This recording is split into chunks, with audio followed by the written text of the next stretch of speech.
Hi everybody, welcome back. I left off over here last time in block 3 of NBME. We're on the second half of block 3 of NBME. I had to go pick up my mom, so I'm just going to wait a little bit, let people join online, and then we'll continue on right here to the rest of NBME block 3. So far it's been pretty good. I haven't really gotten any issues either with keeping the videos online. Yeah, I don't think there should be a problem, but we'll see. We'll see. I still haven't really been able to share the post either, since I'm now on that Facebook page, so I haven't been able to share this playlist of NBME 20 on Facebook or anywhere. But, you know, everyone that's going through stuff, just make sure while you're watching these videos of NBME explanations, this one, any other future one, that you really understand, you know, how I'm trying to break down the question, how I'm tackling different topics, and where I'm really trying to derive my answer from, right? Whether it be a small one-sentence question like this, or a much longer question with many, many more sentences.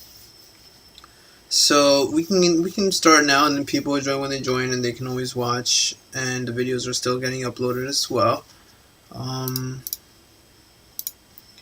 So here we have question number 26 from NBME 20, Block 3, the second half.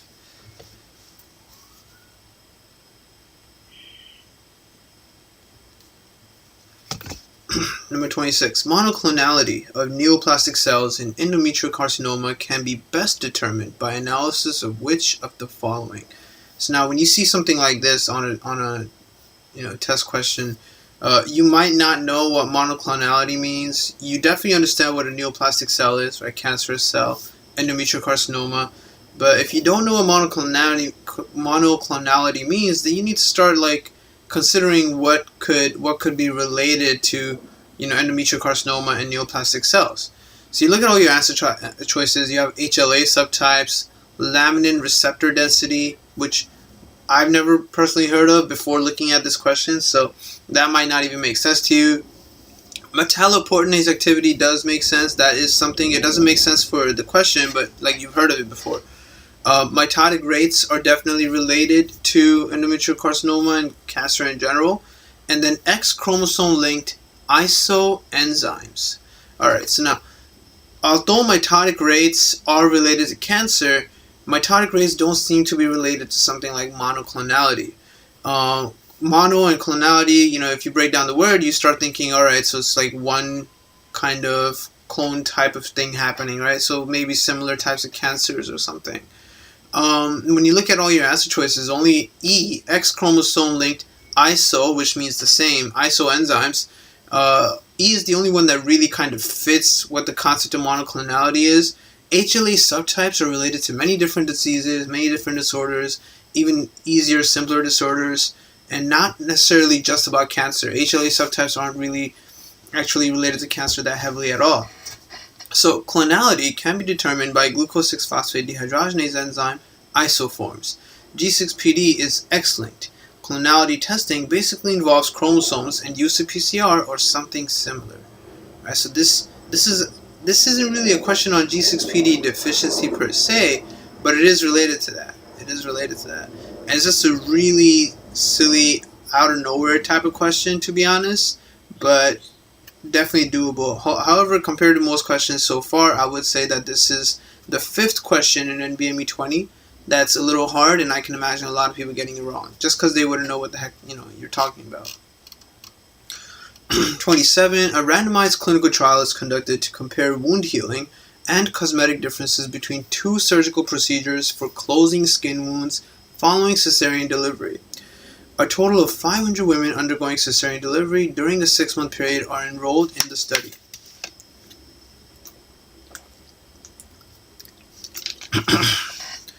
A research assistant is assigned to conduct outcome assessment of each participant at 2 weeks and 6 weeks following delivery.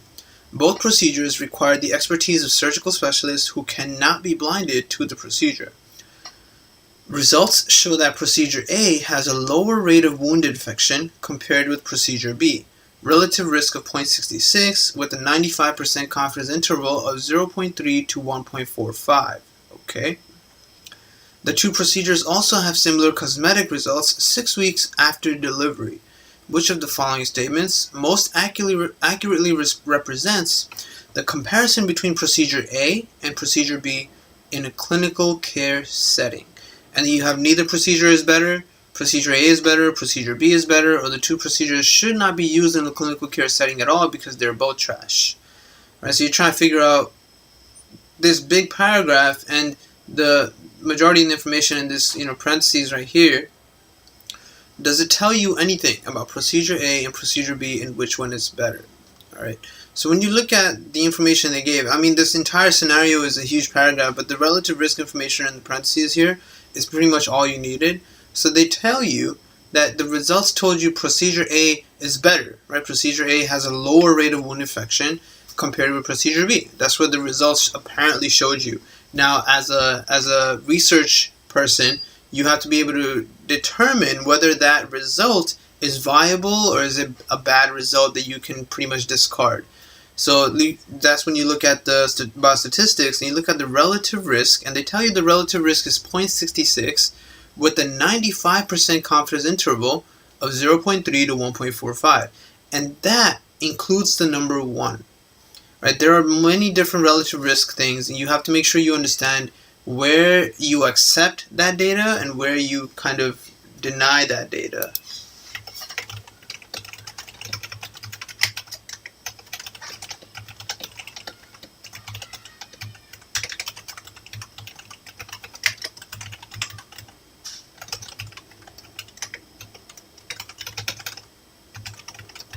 So if we go to our handy first aid, you would see this part down here about kind of, this page is mostly just about working with your results, right? Working with results, so a correct result, an incorrect result, you have to know how all of that works.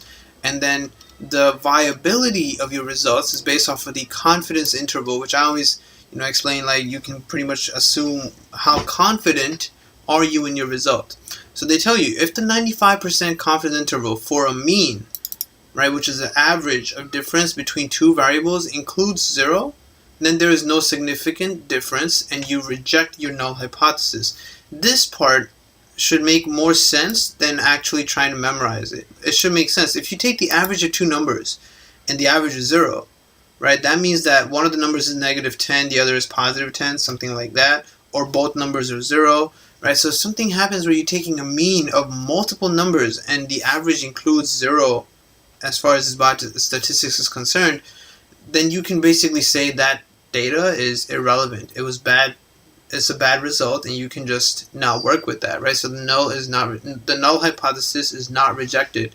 Remember that the null hypothesis basically says there is no difference, right?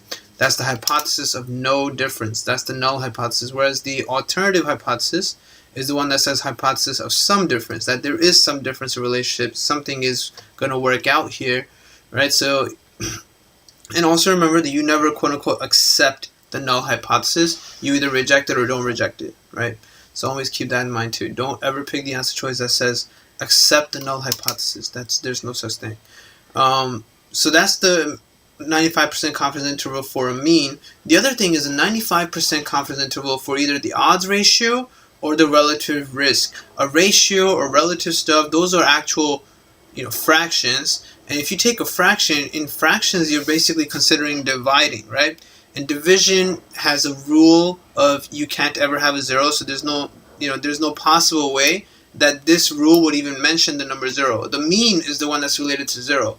Here, the rule that you really want to remember is whenever you divide a number by itself, you get 1. So if you have a 95% confidence interval of any kind of ratio or relative stuff, and you have a 1 in it, that's also bad, right? Because that means that your numbers are kind of dividing into each other, and your data isn't really significant.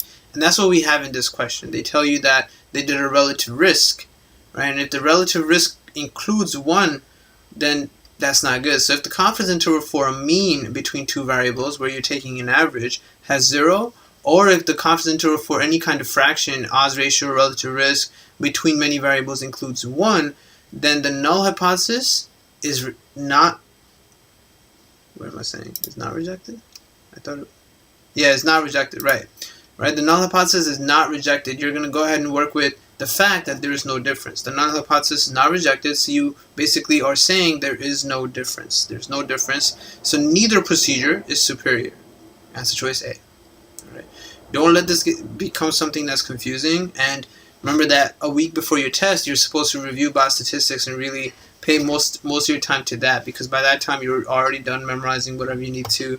You're done studying everything. So the week before your test is really something that you spend mostly on biostatistics and epidemiology, some ethics, and a little bit of very light stuff like cardiovascular heart sounds, some of the respiratory curves maybe, but you really shouldn't be looking at anything anymore. You're done with it. It's just the biostatistics stuff that you might have to revise, and this is something you'll definitely revise, right? So if you have an average, the average of numbers shouldn't have 0. And if you have a ratio or relative risk, those fractions shouldn't have a 1, okay? Because if the average has 0, that means all the numbers are pretty much 0. You add them all up, you divide it. Or a bunch of numbers are negative and a bunch of them are positive. You add them all up, you got 0. You know, at that point, your data is very irrelevant. So the mean one is always going to have a 0. And the odds ratio and relative risk one, if it has a 1, any time these cases occur, you reject everything. You just work with you don't reject everything, not rejected. But what I'm trying to say, it's confusing because the null hypothesis is actually a hypothesis of no difference. But basically what you're saying is nothing is relevant. Nothing is relevant, right? So nothing is relevant, so you're going to be not rejecting the null hypothesis, and your null hypothesis basically says there is no difference. Okay? It's a little hard to talk in English about all this, or in any language really, because you can't say you accept the null hypothesis, but that's sort of essentially sort of what you did. The difference between saying rejecting or not rejecting versus saying accepting the null hypothesis, if I say I accept the null hypothesis, that means that I proved the null hypothesis and I proved that there is no difference between the two procedures in this question, and we didn't do that. All we basically proved was that there's definitely no difference as far as we can see, but we can't prove the fact that how much of a difference and stuff like that. So it's a very confusing biostatistical thing.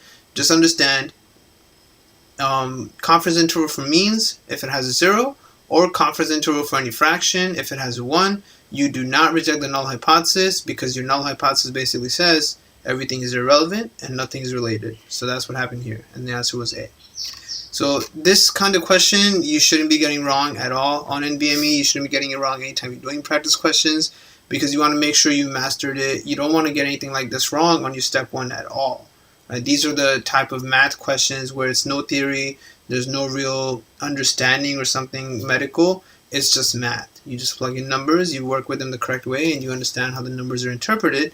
Then you pick the correct answer without a doubt. There's no confusion like, oh, it might be C also or anything like that, which can occur with a lot of medical, like actually clinical questions. Number 28, a 5-year-old girl with AIDS develops a progressive generalized vesicular rash. So she's really young, she has AIDS, and she now has a rash. Okay. High-dose antiviral therapy for the agent that causes these lesions is ineffective, and the lesions become hyperkeratotic. The genetic mutation responsible for the absence of susceptibility to antiviral therapy involves the activity of which of the following enzymes? Okay, so the genetic mutation. So basically what they're saying is they gave her some antiviral therapy, right? And then that antiviral therapy did not work. So now you have to remember the mechanism of adaptation that many viruses or many people can become, against antiviral therapy. How do you become resistant to antiviral therapy? That's basically what's happening here. So first things first, it'd be great if you could figure out what must be causing the rash, right? So she has these vesicular rashes, right? And vesicular rashes are pretty much, I wouldn't say they are pathognomonic, but the only viruses that really cause vesicles, especially in immunocompetent patients, is herpes, right? So it's definitely some kind of herpes thing going on for her. And if it's herpes, they must have given her one of these medications, right? Acyclovir, famciclovir, valaciclovir. Those are the main medications you generally use to treat that. And when you look at all your answer choices, figuring out where the mutation could have been to make you resistant to one of these antiviral therapies is not so hard if you've actually studied it a little bit. So these medications, all of these antiviral therapies, they're guanosine analogs. They undergo conversion to acyclovir monophosphate via virus-encoded thymidine kinase. So they all need you to have thymidine kinase. And if you don't, if your thymidine kinase, answer choice F, is mutated, then those medications won't work. Ultimately, they inhibit viral DNA polymerase by chain termination, which is why they put that as answer choice A. Right? If your DNA polymerase is mutated, then this medication won't work. This is something you might think, but that's not true. Mutations in DNA polymerase would actually be something you would prefer because you would mess up the whole chain formation anyway. And that'd be good for the person, that you'd become healthier again. But what this medication actually does is it inhibits DNA polymerase activity. So if your DNA polymerase is mutated, that's irrelevant to the actual activity of these medications. So thymidine kinase is what they're dependent on. If you don't have thymidine kinase that's functional, then you won't be able to actually gain the benefits of any of these antiviral medications that we mentioned. So this group right here, right? These are all guanosine analogs. They become monophosphorylated by the virus itself. It's thymidine kinase, right? And not phosphorylated in uninfected cells. So few adverse effects. So this is a nice way to target your therapy. Only the cells that have HSV in them will be able to actually make this medication work.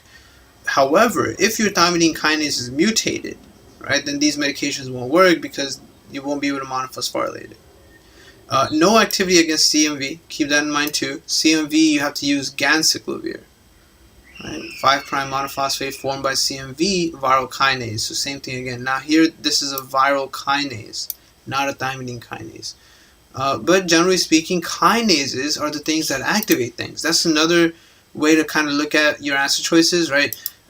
If the medication is not activating, that means something isn't activating it. And if you don't have any recall of how the mutation works, then the most logical thing to do is figure out the fact that a mutation in some activator must have stopped you from activating the medication. You have two kinases, and protein kinase or thymidine kinase, if you pick either one of them, 50-50 chance you'll get it right, and then you move on. That's really all you could do there.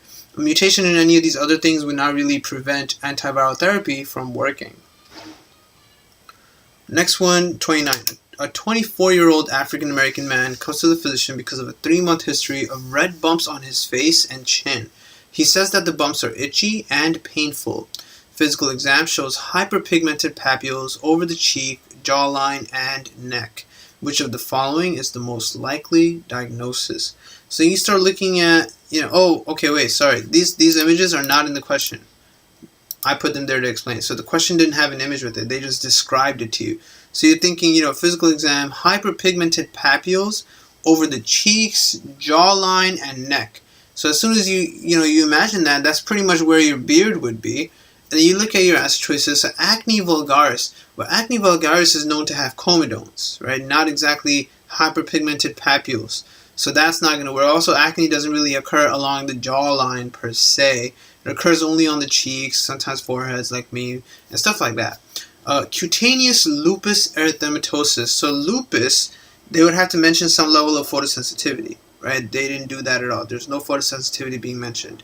Keloids would happen to be a scar that's kind of going beyond the scar's recovery, right? Beyond the initial damage. So if the damage was a small thing, you have it's spreading beyond wherever the scar was. And also, this is not how you describe a keloid, right? Keloids are usually really waxy looking, very thick skin, not hyperpigmented papules, right? Papules are tiny things that I'm showing you pictures of.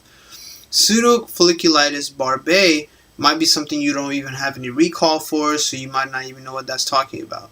And you look at rosacea. Well, if we go to first aid and kind of figure out what rosacea is, let me show you dermatology. Okay, so we come here to our common skin disorders, right? They tell you acne, majority of the, even pseudofolliculitis barbae, and then rosacea. Rosacea is inflammatory facial skin disorder characterized by erythematous papules and pustules, but no comedones, so it's not acne. may be associated with facial flushing in response to external stimuli like alcohol or heat. And phymatous rosacea makes this really weird looking nose occur.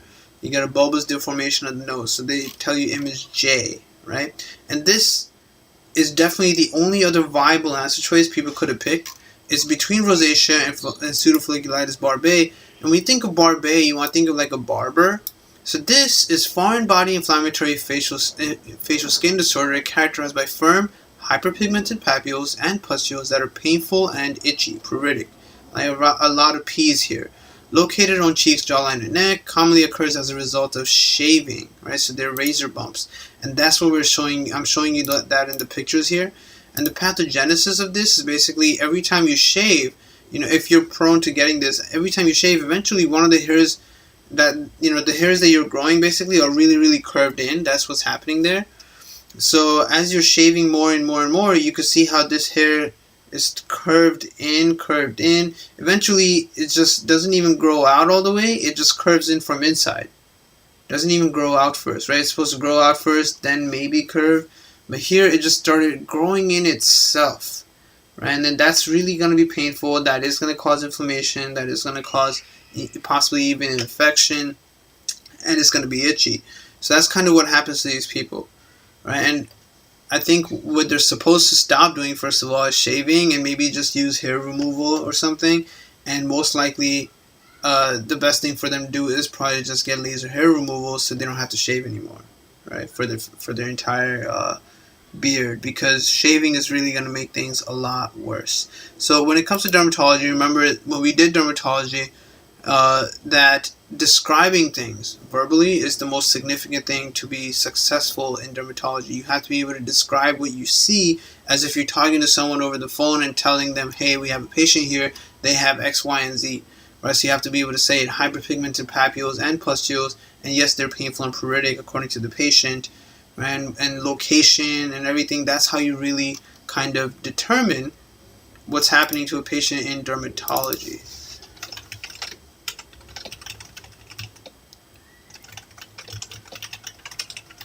Okay, so rosacea is also another common thing on NBME. This is the answer to many other questions where they are actually talking about rosacea. They like picking on these two topics. They like picking on these two topics a lot on NBME questions. Every NBME I've seen so far, 2021, 22, and 23, all had some question about rosacea or pseudofolliculitis barbae. Okay, a mother who has toxoplasmosis gives birth to an asymptomatic female newborn.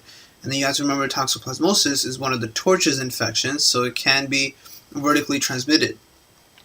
Which of the following tests on the newborn will indicate that the newborn has congenital Toxoplasma gondii infection? So basically, how would I know that the newborn did get the vertical transmission? That's what the question is asking you. Then you look at all your answer choices. A, B are about anti-toxoplasma IgG or IgM. Then you have culture on blood agar, natural killer cell count, serum complement concentrations. You have to understand that C, D, and E would be true about anyone who would have an infection, right? C, D, and E would not necessarily tell you that the transmission was done vertically, right? That the baby got it from the mother. So culture on blood agar could show you something. Natural killer cell count could tell you something. Serum complement concentrations can tell you something. But one of these two must be the one, right? Whether or not the baby was born with antibodies from the mother would be one of the things that would really tell you. Now you have to remember from immunology which of these can actually cross the placenta. So the answer was B, anti-toxoplasma IgM antibody concentrations. The baby does not get any maternal IgM, IgA, or IgE as they do not cross the placenta. So if IgM is found, it may suggest the baby has encountered an infection in utero. Alright, that's the main thing. A lot of people actually picked IgG antibody concentrations, but see right here, IgG is passed down to the baby as a means of passive immunity until the baby can form their own antibodies of different types. So if you see anything other than IgG, you know it must be due to an infection. So basically the concept here is, yes, IgG would be passed down from the mother, but that's expected, whether it be against something that's infecting the baby or not. IgM, if you see IgM in anyone, IgM is immediate, right? That means that the baby is making it, because first of all, you can't pass IgM from the mother to the baby, and second of all, the baby must be making it right after being born because the baby is infected. Right, so that's how you kind of figure out that it was a vertical transmission. So I wouldn't say it's an unfair question, but it's definitely something that kind of, I guess, really checks how well you know your immunology and the concepts of torches infections. So just make sure you're confident with that, right? If you go to page 105, you basically see all your immunoglobulin types, and you learn which ones, how they all work and what they do, and which ones can actually be transmitted to the baby. So you know that A and IgM are a little too big, right? But G, D, and E, they're the ones that are smaller. However, IgE is not going to be something that's being passed down from the mother either. That's not something that needs to be passed down through the mother. But IgG is, right? Provides infants with passive immunity. This is the only isotype that crosses the placenta. IgM is produced in the immediate response to an antigen, right? So this means that the baby is making IgM antibodies against Toxoplasma. That's because the baby probably is infected in utero and is born with it vertically. 31. Serum cholesterol concentrations are measured as part of a community study. The mean and standard deviation are given for women by age group. So you have the age, you have the cholesterol, and then you have the standard deviation, plus or minus 47, 50, 48, 36. Okay.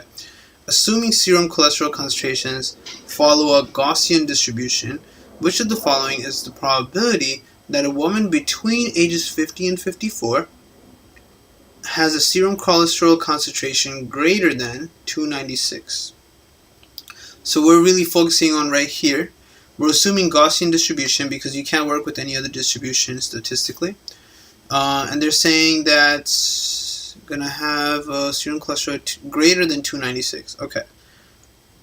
So 50 to 54, one standard deviation is 50 points. So if we go one standard deviation, that's going to become 296. So they want someone what are the chances of it being greater than that?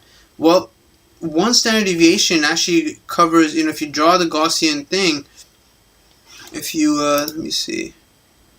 So if you, and you should have this on your cheat sheet if you have difficulty memorizing it, but if you draw this, right, and this is basically the mean, one standard deviation usually covers a really big amount of stuff, right? This is a really grand amount of stuff, and that's going to be pretty much everything that's going to be 246 plus 50. That's one standard deviation, right? Then we go to the second standard deviation. That's going to be another 50 points, so above 300 cholesterol. And then the outliers are going to be people with almost 400 cholesterol, right? It's because they were just adding 50 points to the 246 each time, right? So they want to know everyone that's pretty much falling into, I suppose, this area right here. Everyone that's here, because they want everything greater than 296, right? So everyone here. So that's all you need to do. You just need to add up the percentages that are over here. And if you don't remember those numbers, then again, you're supposed to be revising biostatistics the last week before you take your test. Was it not 296? 269, sorry. So when you do revise it, that's something that you memorize as well, right? 68, 95, and 99.7. So 68, 95, and 99.7 is the whole thing. But you're really just worried about half of the side each time you discuss it, or on either side of the Gaussian curve. So you have to remember this, right? So basically halves. So one standard deviation is 34%. Then the second standard deviation is another 13%, and the last one is about 2%, that corner outlier. We're really only concerned about the outlier part, the second and third areas, so that's 13 plus 2 roughly, right? So the only answer choice that's close to that is D, which is 16%. Right, so that's all they really needed to know for this question. There really wasn't anything else to it. You can't get confused by standard deviation questions either, because this is something you have to become much more confident at. You should be able to work with the Gaussian curve just fine. You should be able to write down this or write down this, either one of them. So you would basically write 34 and 34, right? And then you would write 13 and 13 and 2 and 2. That's basically the breakdown of this. Right? And every time you get a question, generally speaking, you get questions that test you on one half of it, not like this. You could get a question on plus or minus one standard deviation, then that would be 68%. But oftentimes you also get questions that are just concerned with half of the Gaussian curve. Whether it be this half or that half depends on the question. So you should be able to fill it out in both ways. All right, and there are images for all of that all over the internet. So just get accustomed to doing that. Other than that, there really wasn't anything else to do with this question. You couldn't pick 1%. You couldn't pick 2.5%, because we're looking at above 1 standard deviation. If we're looking at above 2 standard deviations, then you're going to pick really, really small percentages like 2.5 and 1. Because after 2 standard deviations, you're just left with the tiny cusps at the ends. And you're picking on one of them or both. That depends on the question. Right? If the question says plus or minus, then you look at both. If the question just says more than or less than, then you just look at one. So that this question was where a question type where you would just look at one cusp, not both sides. This, as soon as you see the image, you should kind of understand this is schistosoma because it has that spine, and the fact that it has a vertical spine further tells you a little more. Right? It doesn't have a spine that's right in the middle. So this is a 53-year-old woman. Oh, and then as soon as you see it in your answer choice too, if you're really running out of time, you have like a few seconds left, very possible, just lock in schistosoma and you're done. Right? Because you can identify this image immediately. Now, a 53-year-old woman comes to a physician, 1-year history of intermittent abdominal pain. She has a history of multiple episodes of traveler's diarrhea and urinary tract infections. So they're really trying to kind of confuse you into giardia with the diarrhea stuff. And they didn't put, oh, and entamoeba is here too. Yep. They didn't put, what was that first one? Let me see.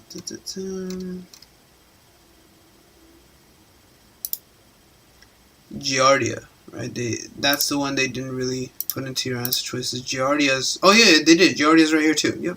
Because a lot of people often get confused when they see something like this and this, and they do kind of start thinking this might be giardia because they really don't remember schistosoma. So be really careful in not making that mistake. Just because it looks like it's stained with fatty stuff and fecal stain and all that, this isn't that at all, right? This vertical spine is a giveaway for schistosoma. Page 165, so like another few pages later, you see all the schistosoma guys.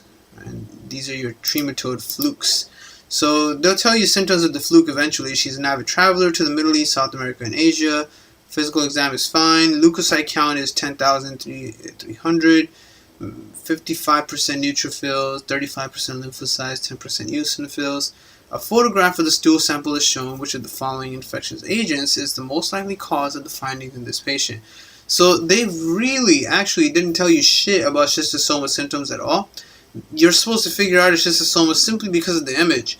The question itself is really making it sound like this is a diarrhea question, and that, you know, even the photograph they're saying is a stool sample. So I can see why you might be kind of inclined on thinking giardia or entamoeba. And if you don't have a picture at all for this question, you would probably go with giardia because you see all the traveling she's doing. And then, you know, after that you'd kind of pick one of those, but not knowing the image would really mess you up. So this question was really just directly from this picture. So you see the picture, you lock it in, you're good to go. And schistosoma, this is schistosoma Mansoni with its lateral spine. Hematobium is the one that has a terminal spine in the middle, while japonicum has a nubby lateral spine that is short. So it would be like a tiny lateral spine, not a pointy one like this. And they all are related heavily to causing, the bladder cancer. Yeah, bladder cancer. A squamous cell carcinoma of the bladder is hematobium. Alright, Mansoni, the one we have in this question, is the one that's going to cause portal hypertension. Alright, so that's something you have to keep in mind, because just based off of an image, you can also get questions on that. So hematobium has the word heme in it. That's blood in your urine. It's going to be painless bleeding, and that's bladder cancer. Mansoni is the one that causes your liver issues, portal fibrosis and everything, right? Portal hypertension, fibrosis, inflammation, liver and spleen enlargement. So that's if you have to pick between one or the other, you want to get Mansoni and not japonicum. Oh, the page numbers I have written. Yeah, the page number I have written is actually for my own first aid. But it is page 160. Yes, sorry about that. My PDF, I've added pages to it, so my PDF has extra numbers to it. I'll start writing down the correct number too in future explanations when I do it. But yeah, the numbers I have written here are for my own first aid. So yeah, make sure you just, at least I show you the image so you know where we're talking about, and you can find it in your own first aid. Yeah, sorry about that. As far as NBME 22, I think that's the next one I'll be starting next week on Monday. Next week I'll start NBME 22 at 12 o'clock. This week I'm going to finish up this and then try to do more of the regular streaming that I do, because we're halfway through neurology. Alright, number 33. So this is the second question related to this stuff on the same NBME. A 56-year-old woman is brought to the emergency department because of progressive shortness of breath during the past month. Oh wow, I haven't heard from him in a while. The psychopath's back. 2 weeks ago, she underwent coronary artery bypass grafting. Her respirations are 26 per minute. There is dullness to percussion at the left base of the chest. A chest x-ray shows substantial fluid in the left pleural cavity. Thoracentesis yields a lot of pale, milky fluid that is identified as chyle. Which of the following procedures during the operation most likely produced the iatrogenic chylothorax? So this topic about the thoracic duct was actually in another question where I had to use the same images to kind of describe it. And I guess this is something NBME likes picking on, and this is really not taught that well in first aid. You might learn it in med school, but not so much in first aid. So with this patient, you have to figure out what they did and where they could have injured it, and these anatomical images that are on this page kind of help you locate your thoracic duct, right? Because you can see the anatomy of the thoracic duct, how it's passing, where it is in relation to the esophagus, your superior vena cava, all of that stuff. And you know that it all has to come back and drain into your subclavian so that it can all go to your inferior vena cava and you can keep circulating stuff. So in this question, they did a coronary artery bypass graft. Okay, so that's going to be somewhere down in this area. They also tell you where the T5 vertebra is in this, and the T12 vertebra. So we're up here somewhere in the mediastinal area, right? That's where your heart is. There's dullness of percussion, the left base of the chest x-ray shows the pleural cavity, thoracentesis. So there is something on the left where you ended up getting a lot of chylothorax. Now you look at all your answer choices, dissection of the internal thoracic artery, a mid-sternal thoracotomy, placement of the central line via the left internal jugular vein, placement of the epicardial pacemaker lead, or placement of the pulmonary artery catheter via the right subclavian vein. Only two of them really make any sense as far as thoracic duct anatomy is concerned, and that's C and E. Answer choice D is kind of irrelevant. It doesn't really have anything to do with what's happening in the question. Right? The epicardial pacemaker lead would not necessarily cause the damage to a thoracic duct, and even its placement is very straightforward. So C was the correct answer. Placement of the central line via the left internal jugular vein, which is actually one of the things related to how you do a coronary artery bypass grafting. This is the only choice that comes close to nicking the thoracic duct, especially at its inlet, the left subclavian.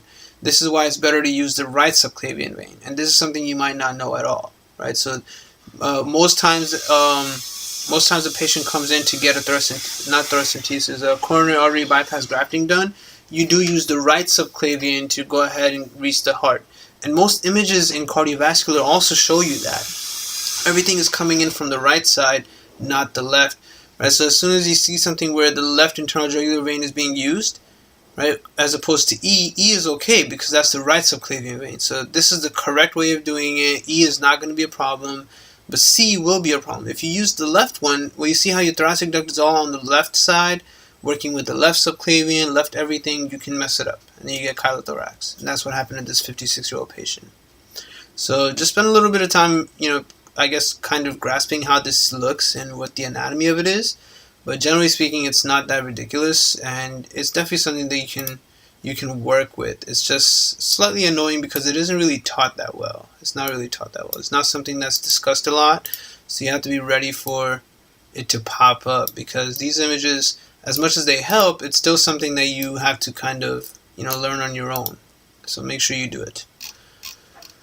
34. A 60-year-old man has 2 pillow orthopnea, severe dyspnea, and edema of the lower extremities. The onset of these symptoms was preceded by an episode of prolonged substernal chest pain 5 days ago. Which of the following additional findings on exam of the neck is most consistent with these findings? So two pillow orthopnea is NBME's way of saying something really dumb. It's just orthopnea. So you should know that this patient is clearly having some level of heart failure, and they want you to pick an answer choice that's related to something you would see in heart failure. So if you look at all your answer choices, a bifid carotid pulse, a carotid brute at the carotid bifurcation, jugular cannon waves, jugular venous pressure of 12, and slow rising decreased volume carotid pulse. All these answer choices will look beyond confusing to someone who really doesn't know the whole pathophysiology of heart failure. But, to keep it really simple, when you have heart failure, your heart is not pumping well. So blood backs up, and, your right heart and your left heart are both not going to be working well. So if we're looking at our answer choices, the carotid and the jugular ones are kind of related to the right heart, right? If your right heart is not pumping well, everything is going to back up easily because there aren't that many valves on the right heart. There's only just the tricuspid valve. That's about it. The pulmonary valve doesn't necessarily count. That's basically going into your lungs. So there's really just a tricuspid valve, but before the tricuspid valve, there's no valves at all, and everything can back up easily. So it's really easy to assume that this patient would have an elevated jugular venous pressure, and that's something that first aid talks about a lot.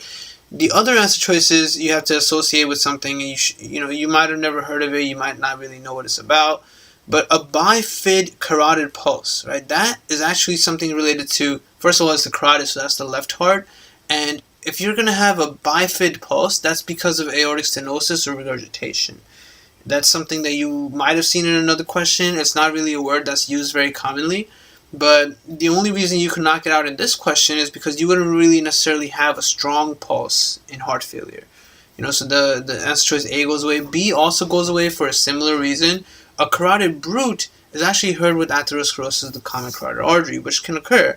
But brute is always about atherosclerosis. Remember, the same word brute is also used for your aortic atherosclerosis of your aorta, right? Especially the abdominal aorta. If you have an abdominal brute, that's because you have atherosclerosis of your abdominal aorta, and the patient might even be a smoker, which further increases the inflammation. Cannon waves are just a confusing way of talking about the A wave, right? The A wave that you see on a JVP. So cannon A waves are seen in complete AV block as the right ventricle and atrium contract independently, and the right atrium ends up contracting against a closed tricuspid valve, right? Remember that when we did the cardiovascular conversation, we did the whole JVP stuff in my first FA 2019 playlist. We broke down each part of the JVP and we really understood what all that was about. So when you see cannon waves, and you're talking about the jugular, you should be able to associate this with waves on the JVP. That's what this must be talking about. And we're not going to see some big waves on the JVP if the patient has heart failure. Right? That's basically a heart that's not even working. It's not working. It's not beating. You're not going to have crazy pulses. So all three of these choices are related to hard pulses, right? You get a brute because your aortic wall or the carotid wall is becoming really, really weak because of the atherosclerosis, and as blood is passing through it, it kind of like regurgitates in a weird way, right? So that's a sign of a good pulse. It's just that there's atherosclerosis. The last one, E is a bad pulse, right? A slow rising, decreased volume carotid pulse. This is totally an answer choice I can imagine somebody picking. But a slow rising, decreased volume carotid pulse is related to aortic stenosis, right? They tell you it's a carotid pulse. So the carotid pulse, your carotid pulse is related to the blood coming out of your left ventricle into the aorta. And if you have a slow rising carotid pulse, that means you have a slow amount of blood coming through the aorta, slow amount of blood going through the aortic valve. That's only seen really in aortic stenosis, right? So even if you've never heard of these answer choices, besides D, you've definitely heard of D, but if you've never heard of the other answer choices, you should be able to break down what it must be talking about, right? And you're going to get that. You're going to get answer choices that really are things you've never heard of, but you should be able to do some kind of breakdown and understand what that must be related to. None of these are completely irrelevant, where you're like, what the heck is that? I've never heard of it, and I can't make sense of it. It's okay if you've never heard of it, but you should be able to make some sense out of it. 35. A 30-year-old man who completed a successful course of treatment for Hodgkin disease 2 months ago calls his physician on an increasingly frequent basis. He takes his temperature several times daily and contacts the office whenever it's above 99 Fahrenheit. He also has episodes of tingling on his fingers that last several seconds. Although evaluation has no evidence of recurrence, he is increasingly fearful that Hodgkin disease may not be detected rapidly enough for successful treatment. And I can't blame him. Hodgkin is pretty scary. Which of the following is the most likely diagnosis? So you look at your answer choices: adjustment disorder, dependent personality disorder, generalized anxiety disorder, OCD, and somatic symptom disorder. One of the things in psychiatry that really help you differentiate all the different disorders from each other is the time span. So if you don't remember the time span stuff, then many things become plausible answer choices. For example, this guy, you could argue, has generalized anxiety, although it's not generalized because it's really focused on the Hodgkin disease. And if you had Hodgkin disease, you'd pretty much be very similar to this guy. You would have crazy anxiety, but it wouldn't be generalized. It'd be very specific anxiety regarding the one topic of Hodgkin disease. It's like having cancer and you're going to be really scared all the time. So it really does look like he's having difficulty adjusting to the idea of, being treated for Hodgkin disease. That's something, just, in layman's terms, not even medically, not even psychologically. It just, it really does look like he's having difficulty adjusting with the new disease he has, which is definitely a very stressful thing. So the definition of adjustment disorder is you having emotional symptoms like anxiety or depression that occur within 3 months of some kind of real psychosocial stressor like divorce or illness, but it should last less than 6 months once the stressor has ended. And it hasn't been that long. He was just treated 2 months ago. So the threat is still very real. If symptoms persist after the 6 months, then it becomes generalized anxiety disorder, and symptoms should not meet any criteria for depression, MDD. Right? He doesn't have symptoms of depression. He's not eating too much, he's not sleeping too much, he doesn't seem like he's demotivated to do what he needs to do. He's just caring for himself and he's making sure he's okay. Right? So that's really all there was to this question. 36. A previously healthy 16-year-old girl comes to the physician because of a 4-day history of severe vaginal itching and a yellowish discharge. And your answer choices put basically every single bug. They pretty much just listed out all of microbiology as your answer choices. She is sexually active and uses condoms inconsistently. Pelvic exam shows a bubbly, yellowish vaginal discharge. Saline wet mount preparation of the discharge and the vaginal wall scraping show motile organisms and numerous leukocytes, which is the giveaway for what the answer should be. Which of the following is the most likely causal organism? So if you look at all your different answer choices here, you need to figure out which ones you can cancel out. First of all, if you're actually done studying microbiology, you should know what the answer is immediately. But if you haven't really been studying microbiology that well, and you're still pretty weak at it, then there's really no other way to answer this question because they have too many answer choices. Right? So you're going to take forever if you try canceling out some answer choices, try to figure out what's up. A good way to study, and I always tell my students to do this, is make sure you're able to talk to me about each one of these things in your answer choices. You should be able to describe them. You should be able to tell me what they're related to, what their characteristics are, how they look under the microscope, all of that stuff, what the diseases they cause. That is the study of microbiology. It takes time, but you should know what Candida, Chlamydia, E. coli, what they all cause, how they look, how they stain. And here they told you that she's sexually active. She doesn't use condoms all the time, and she has an STI. It's very obviously an STI, and it's motile. The only one that's motile for her scenario is trichomonas. Trichomonas is one that's motile, and you have to treat both partners with, and remember the sketchy microimage has the train there, so metronidazole, right? It's a metro. You have to treat trichomonas where you give metronidazole to both partners. If you only treat the female, when they have sex again, she's going to get it again, right? Clinical findings are thin yellow-green malodorous frothy discharge and vaginal inflammation and itching. Lab findings would have a pH that's more than 4.5 with motile trichomonads. And if you go to page, 163, so there's 2 more above. Right, so this is 158 of FA 2019. This is where they talk about trichomonas vaginalis. And trichomonas vaginalis from Sketchy Micro has this image, right, where most of the image is kind of telling you how it looks, the discharge, and this is the cell type. That's what it looks like. This is the metronidazole, and then they're showing you all the other characteristics. We've all talked about it already when we did Sketchy Micro and microbiology images. Right, that's pretty much looking inside. So you have the strawberry cervix. That's what this is. He's selling paintings that he's made, basically a vagina, and it's $4.50 and up for the price of those paintings. And you see how there's both people that are about to get into the metro? It's a whole couple. You have to treat both people because it's actually motile. That motile characteristic is given by this car that's actually turning right now, actively turning. And this is the discharge. That's how it looks. Green discharge, very thin, like water. So Sketchy Micro did a great job really helping you figure this out. And this is what it looks like, right? Trophozoites, they are motile. The other guys in this question are not really motile. They're not. And the STIs, as far as is concerned, there's only 3 of them, remember that. So you can knock out the other 2 and then pick the third one because it is motile. So make sure you know your STIs very well and how they're all differentiated. Number 37, a 77-year-old woman 77-year-old woman has been having difficulty fastening buttons. So she's very, very old. She has weakness of the intrinsic muscles of the hands and loss of sensation in the little fingers. Which of the following is the most likely cause of these findings? Intrinsic muscle. So she's actually losing muscles though.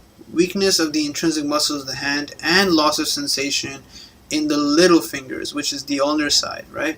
Which of the following is the most likely cause of these findings? So you look at your answer choices. Chronic lunate subluxation with median nerve compression. Well, this isn't median nerve stuff.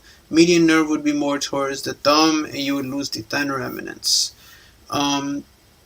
Compression of the radial nerve in the spiral groove. Well, radial nerve is for your extensor muscles, right? And she doesn't have any symptoms that are related to extensor muscles. Compression of the ulnar nerve in the carpal tunnel. Now, compression of the ulnar nerve in the carpal tunnel. Ulnar nerve doesn't really go under the carpal tunnel, so you really shouldn't get that question. Remember, the carpal tunnel syndrome is related to median nerve, so this answer choice is one that you should immediately be able to flag off because it's the wrong statement. Yeah, fastening buttons does seem like a medial or median nerve image, but when you do fasten buttons, you use all your fingers essentially, right? You use all your fingers, and the more specific part of her physical exam was the fact that they tell you little fingers, right? They tell you about the little fingers. Because fastening buttons, you're using your whole hand. It could be related to many other things. The more specific part was her actual physical exam, where they tell you she has weakness of intrinsic muscles of the hands and loss of sensations in the little fingers. So when they pointed out the little fingers, that's when you know it's about ulnar nerve. And the only answer choice you could even pick now is answer choice D, because you were able to knock out A, B, and C. You should be able to knock out A, B, and C. C8 to T1 are the roots of the ulnar nerve, which is a branch of the medial cord. The ulnar nerve is not found in the carpal tunnel. The median nerve is. So you knock out choice C. This trick probably got a lot of people though, and it did. Some of my students did want to think this was carpal tunnel syndrome. It really wasn't. Ulnar nerve damage can lead to loss of wrist flexion, adduction, flexion of the medial fingers, abduction and adduction of the finger interossi, and actions of the medial to lumbrical muscles. So everything related to your last 2 fingers, the ring finger and the pinky. Loss of the sensation over the medial 1.5 fingers, including hypothenar eminence, is also related to the ulnar nerve. So just musculoskeletal anatomy. All right. Knowing your plexus, the brachial plexus, is another thing that you could memorize by drawing over and over and possibly even making a cheat sheet where you put it onto it. But it's not as bad as memorizing like all the pharmacology. So you can do it. You should draw it over and over for like a week. Draw it every day until you have it memorized, because you do need to remember it. You need to remember the actual numbers and how it looks, and there's a bunch of really good images for the brachial plexus to have a better mental image understanding. a mental image of it, because this is the image the book gives you. But this is how it actually looks in your body, right? So you see C5 all the way to T1. This is your brachial plexus going into your arm, across your shoulder, right? And then this image kind of tells you the breakdown, and then the color-coded aspect of telling you where the symptoms would be depending on which one of these is injured. Right? So these are really, really good pictures that actually help you better understand the brachial plexus rather than just memorize. As far as memorization aspects, well, you should always remember the posterior cord, lateral, and medial, because you will have answer choices where instead of the answer actually saying musculocutaneous nerve, you might know it's musculocutaneous. The patient might be having difficulty flexing biceps and stuff, but the answer choices might write stuff like the lateral cord, posterior cord, medial cord. Then you have to remember which one was musculocutaneous. All right, and you know ulnar is median because more medial, because remember the anatomical position of the body. The anatomical position of the body is just like this.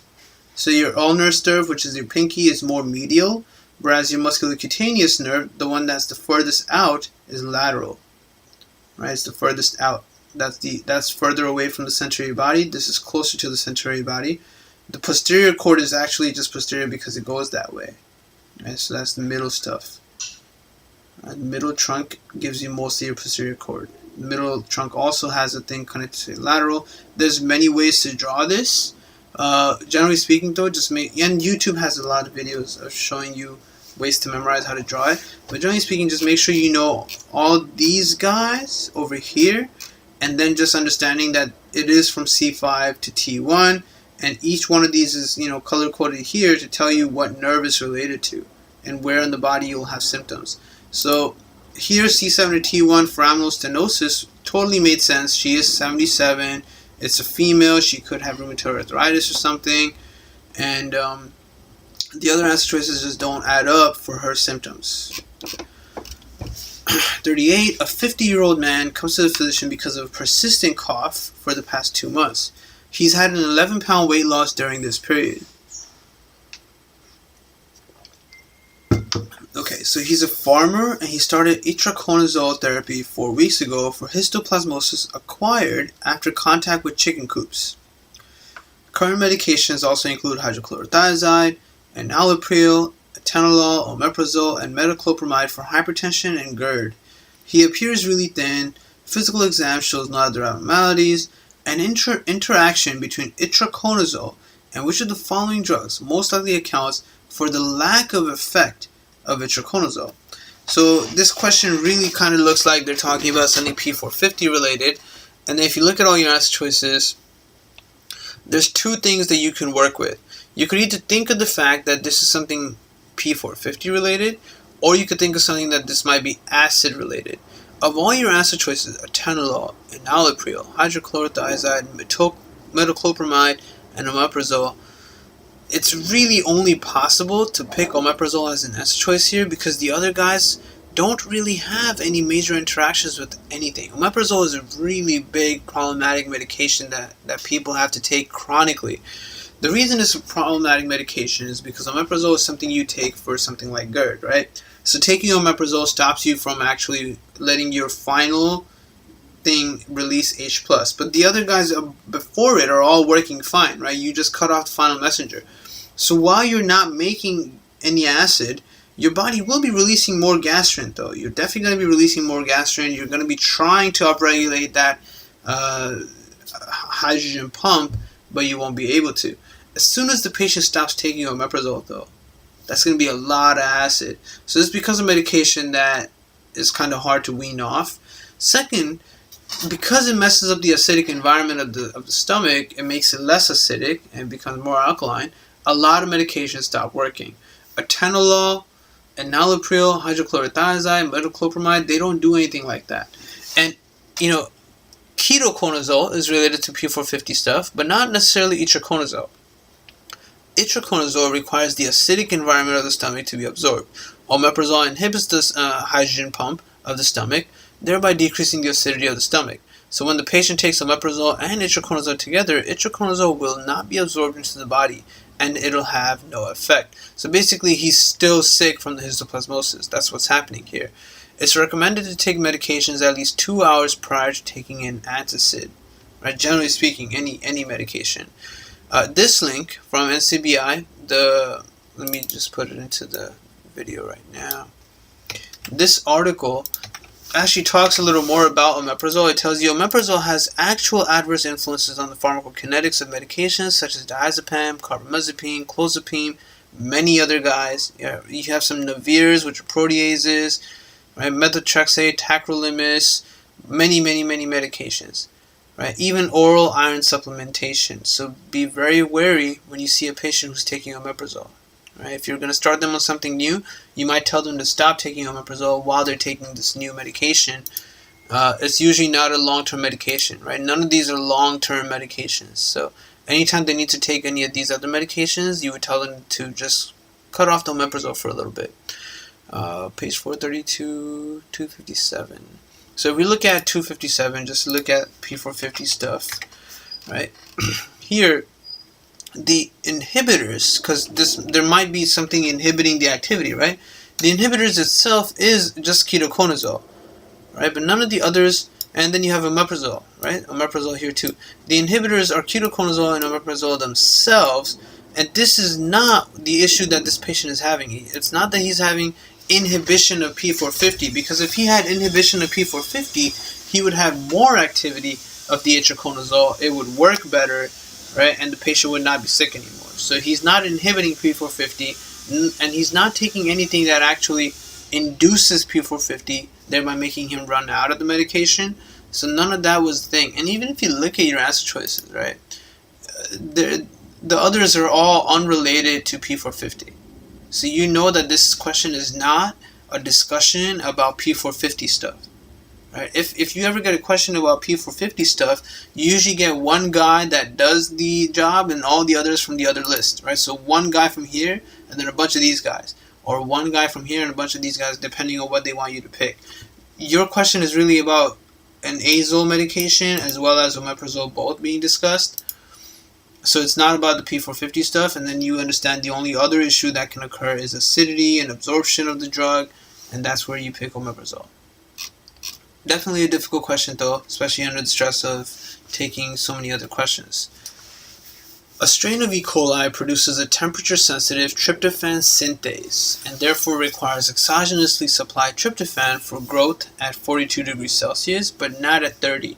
Which of the following mutations is most likely responsible for this phenotype? Okay, so you look at your other answer choices.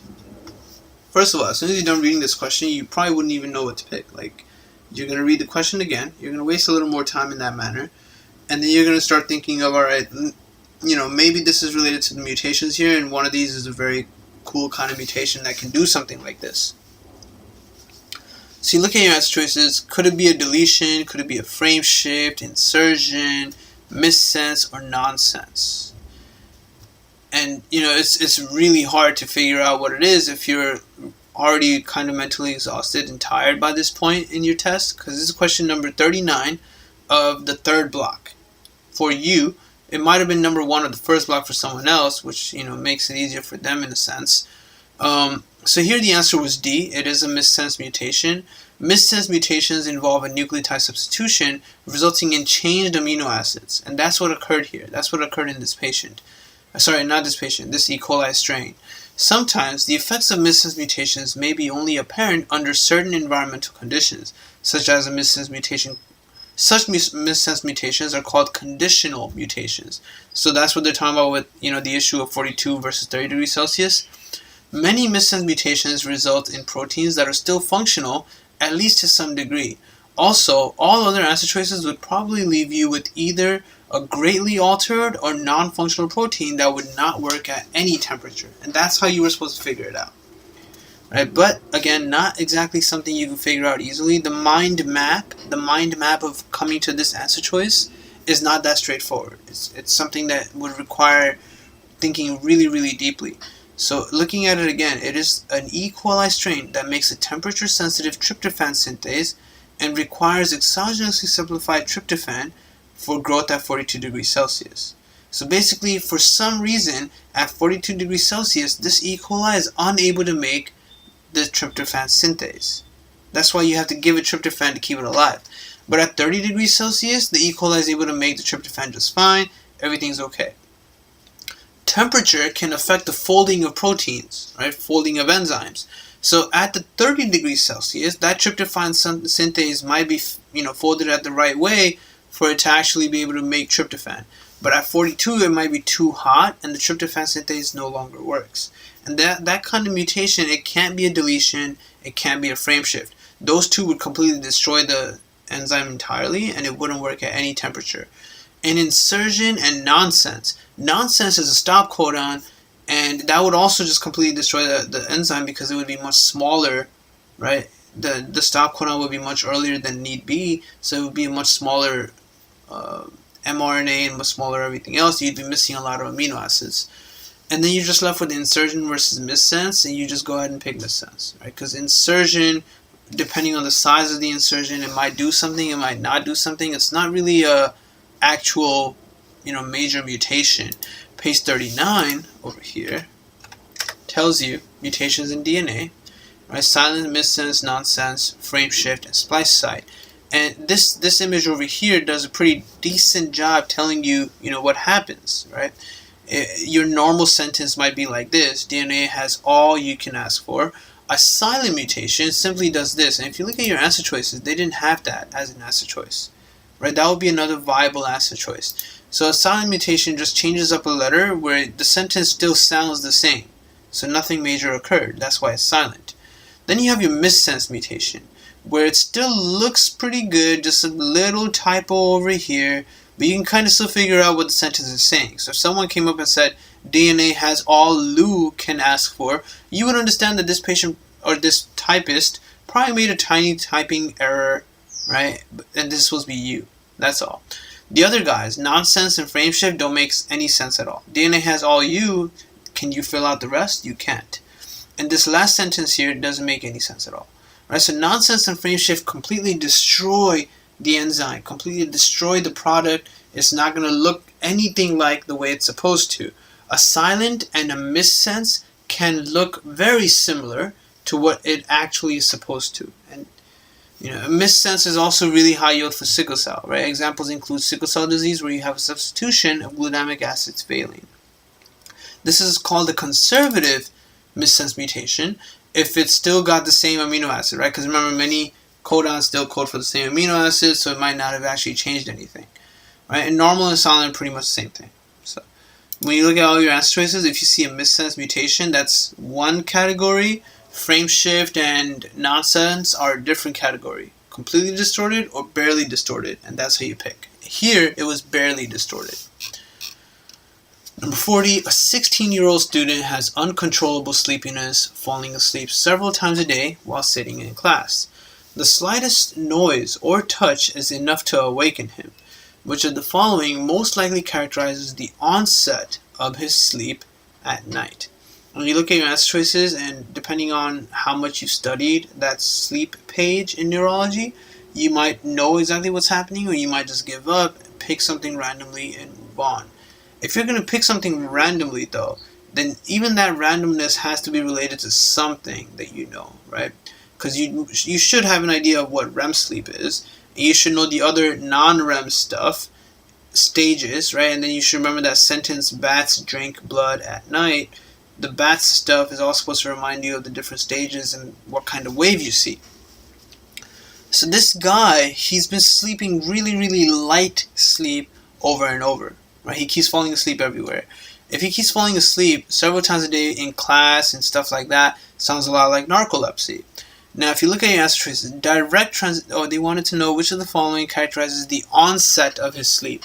So if it's direct transition from wakefulness to REM, that actually, even though it's answer choice A, makes complete sense. But then you got to check out your other answer choices, because this isn't like math where you see an answer, you're like, yeah, it is 2. 1 plus 1 is 2. You don't need to look at your other answer choices now. B, direct transition from wakefulness to sleep stage 4. Gradual transition from wakefulness to sleep stage 1. Immediate transition from wakefulness to sleep stage 2. So now, if we go to page 614 to look at the stages in neurology. So for your PDF is 556. Wait, what am I doing? Oh, did I type the wrong page? Oh, this is narcolepsy. Sorry, that's narcolepsy. Where is the 539? Okay. Well, here's narcolepsy. So excessive daytime sleepiness on page 556. Despite awakening well rested, with recurrent episodes of rapid onset, overwhelming sleepiness more than 3 times a week for the last 3 months. This is all due to a lack of orexin, and there's a medication that also has the word orexin in the name.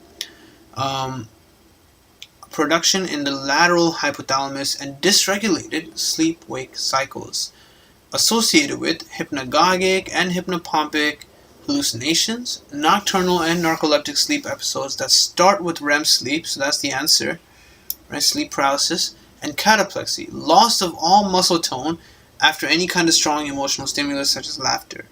Treatment is to have better sleep hygiene, daytime stimulants to keep yourself awake, and nighttime sodium oxybate to actually stay asleep. That's what this patient has. Right? Sodium oxybate, by the way, is never spoken about. So sodium oxybate is a prescription medication used to treat 2 symptoms of narcolepsy: sudden muscle weakness and the excessive daytime sleepiness. So when we come to this question, with the other answer choices, you need to know the sleep stages. And if we go to the sleep stages itself, so that's 485 for sleep physiology. You're awake, then you have your non-REM stages, right? Stage 1, stage 2, stage 3. There is no real stage 4, right? And then REM sleep. So automatically, because there is no real stage 4 per se, you can cancel out answer choice B. A gradual transition from wakefulness to stage 1 is actual normal sleep. Remember? You're awake, then you enter sleep. So that would be normal sleep, not something you're going to see in narcolepsy. Immediate transition from wakefulness to stage 2, well, if you went immediately, you basically skipped the light sleep part. That could be a sign of someone that's really, really tired, but at least you're in stage 2, which is supposed to be the majority of your sleep, 45%, so it's okay, right? And this is the stage of just deep, deep sleep, though. Non-REM stuff is deep sleep. This person would not wake up from the slightest amount of noise. REM sleep isn't really, really sleep, right? You get the same waves. You get beta waves, which are the same waves you would get when you're actually awake. So that's what happens in narcolepsy. It's a direct transition from wakefulness to REM sleep. The answer choices actually made it pretty easy to pick it too. The other answer choices just really didn't make sense. And you could use your minimal knowledge of sleep physiology. You should still be able to pick that, right? REM sleep is not actual real sleep. Non-REM sleep is real, deep, good sleep, restful sleep.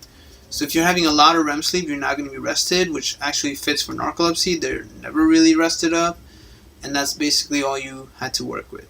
Alright, so sleep that starts with REM sleep, causing sleep paralysis. That's basically your narcolepsy physiology right there. Pathophysiology. Number 41, a 30-year-old woman with multiple sclerosis comes to the physician because of a 2-week history of severe shooting pains in her right cheek. Each pain lasts less than 1 second. The pains sometimes occur spontaneously and sometimes are precipitated by a light touch to the right cheek.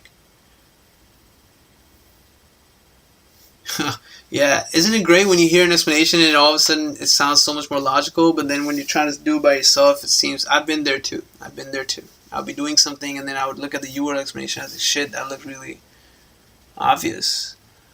Okay, the pains sometimes occur spontaneously and sometimes are precipitated by a light touch to the right cheek. So this is sounding a lot like trigeminal neuralgia. The most likely cause of this new finding is a plaque in which of the following locations? Okay, so there's 2 things you could think over here. You could either think this is related to the facial nerve, or you could actually remember trigeminal neuralgia. Remember that facial nerve and trigeminal neuralgia are both all over your face. But the facial nerve you should associate more with muscles of smiling, right? Whereas trigeminal nerve is both sensory and motor, and that's the guy that's actually related to, it has sensations of your tongue, and it's also related to the pain of your face, right? So this trigeminal neuralgia is named trigeminal neuralgia, so you should know it's trigeminal. And then you have to remember where trigeminal is located, right? So that's the anatomy of your brainstem cranial nerves. That memorization is not so hard. It's not so hard. If you go to page 546, right, that memorization is actually really easy. First thing, you need to know is just this, right? So you have your two things that are above, right? So you have 4 cranial nerves that are above the pons, 4 that are at the pons, and 4 that are below the pons, or you could say medulla, right? And they go in order 1, 2, 3, 4, 5, 6, 7, 8, 9, 10, 11, 12. So if you just remember it in this way, we're looking at cranial nerve 5, that's 5 through 8 in the pons, right? So if you look at your answer choices, you would just pick D, and that's it, right? So that's a little thing, totally worth memorizing because it makes many questions a lot easier. And then you have to remember which ones are medial too. So factors of 12, those are the guys that are medial. Even 1 and 2. I don't know why they say except 1 and 2. 1 and 2 are medial too, so I really don't know what they're talking about when first day says except 1 and 2. But cranial nerve 1, cranial nerve 2, those guys are also medial. They're not outside. They're not lateral. So yeah, all the factors of 12 are medial. And if I'm wrong about that, I don't know, or maybe I'm misunderstanding something, then definitely tell me about it. But yeah, everything's medial that if it's a factor of 12. A lot of them are not medial, and you have to know those too. Like 5 is totally not medial, right? You can see this is very lateral, trigeminal. Also, don't get used to this kind of image. Most times you're going to get cranial nerve 5 without the 3 parts of it, right? Because that's pretty much a giveaway for cranial nerve 5, for identifying cranial nerve 5. You'll usually get something like this, where you see your trigeminal nerve is just a really, really thick nerve, because it does have a very thick root, right? It has to divide into 3 later on. So make sure you spend ample time with images like this, especially images like this that are not labeled, so that you can identify it. Because you can get an image like this, and they might want you to, pick your answer just based off of this image. And all of these would just be labeled like A, B, C, D, rather than actually having like numbers on it. So work with images like this and memorize this stuff. This stuff is pretty easy. So 1, 2, 3, 4 are above the pons, 5, 6, 7, 8 are at the pons, and that's what we're having here. So even if you thought the answer was facial nerve, you should still be able to pick pons, because 7 is also there. 42. Okay, so this is something a lot of people didn't know. This is from biochemistry. Like, you might have had an idea of it, but not so much. A 50-year-old man is brought to the emergency department by his wife because of a 3-hour history of confusion and difficulty seeing. He says he is seeing flickering snowflake-like white spots that interfere with his vision. And we've all had that at some point, whether because someone hit you really hard or you squeeze your eyes really hard. He has a 3-year history of alcohol use disorder. His wife says he has been drinking a commercial product containing methanol. He appears anxious, confused, and incoherent. Temperature is 98.2, pulse is 100, respirations are 26, blood pressure is perfectly fine. Physical exam shows dilated pupils and diminished pupillary reflex. Serum studies show a pH of 7.25 and an anion gap of 24. The most likely cause of this patient's visual symptoms is an excessive amount of which of the following metabolites. And many people don't know this. Like, there's really no true reason for you to actually know it. It's not really in first aid either, but you should know it. First of all, you can cancel out a couple of answer choices, so that really helps. You can cancel out lactic acid, for example. That's not what's causing his symptoms. Lactic acid is also not a metabolite of methanol. Glyceraldehyde and glutaraldehyde, these aldehydes are also not metabolites of methanol. And then acetaldehyde is another aldehyde, so you can also cancel that out. All these aldehydes, right, A, D, and E, those aldehydes are not metabolites of methanol. So you should remember that and know that the best you can, and cancel those out from the answer choices here. The only aldehydes that you would think as a breakdown product for this is formaldehyde, right? And then when you think of formaldehyde and you're like, yo, formaldehyde is not an answer choice here, and everyone knows formaldehyde. It's a very common thing. Even little kids mention it sometimes, just out of jokes for, making people pass out or whatever. So when you think of formaldehyde and you don't see it in your answer choices, you do see something. You see formic acid. So you pick it and you move on. That's all. Even though you've never heard of formic acid, you have no idea what the fuck that is, right? But this is test-taking strategy. That's what we're trying to figure out over here, right? Our goal is one thing, not to prove how much we know. Our goal is just to get the answer right, even though we might not know shit about it. So they tell you he has metabolic acidosis with an anion gap, methanol is definitely the issue here, and all you have to do, plaque, what did they say?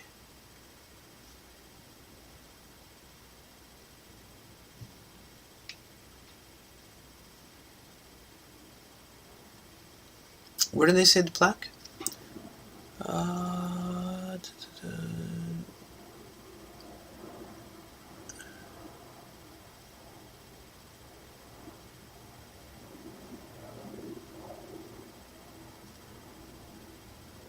Wait, I don't see, where does it say plaque?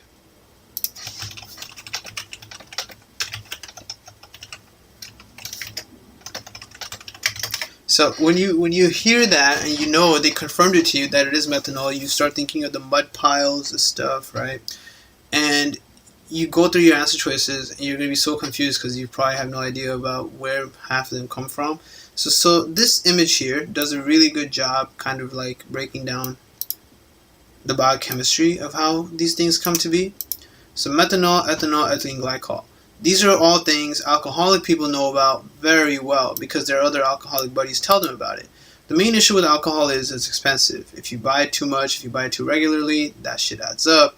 And on top of that, if you are an alcoholic, you probably are not running a local job. You're not working all the time.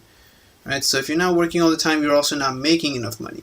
Now, methanol, ethanol, and ethylene glycol, they all break down into these things, right? Formaldehyde, acetaldehyde, and glycol aldehyde. These are the aldehydes that you really care about. And although acetaldehyde is the answer choice A over here, I'll go back to that. Although answer choice A here is acetaldehyde, you should remember that acetaldehyde is not really a metabolite that causes these crazy symptoms. It's just acetaldehyde. It causes one symptom that's pretty specific, and that's really just that breath thing. Right, so if we do go to page 72, or I think that's the actual page 2. Yeah, I hadn't added anything here. If you go here, you can see acetaldehyde, right? You see ethanol becomes acetaldehyde, then it becomes acetate, and that's it. And you should know how these things work, and keep in mind that if you add up too much acetaldehyde, that's the point where you end up having hangovers, right? Because acetaldehyde dehydrogenase is the enzyme that's doing the job of breaking down acetaldehyde. Women are more susceptible to the effects of alcohol because they have fewer alcohol dehydrogenase, which is this guy, right? Ethanol becoming acetaldehyde becomes a really, really slow process for them. So they have ethanol poisoning, alcohol poisoning, or they just get really, really, really drunk. And this isn't true about 100% of women. There's a lot of women that can hold their alcohol very, very well.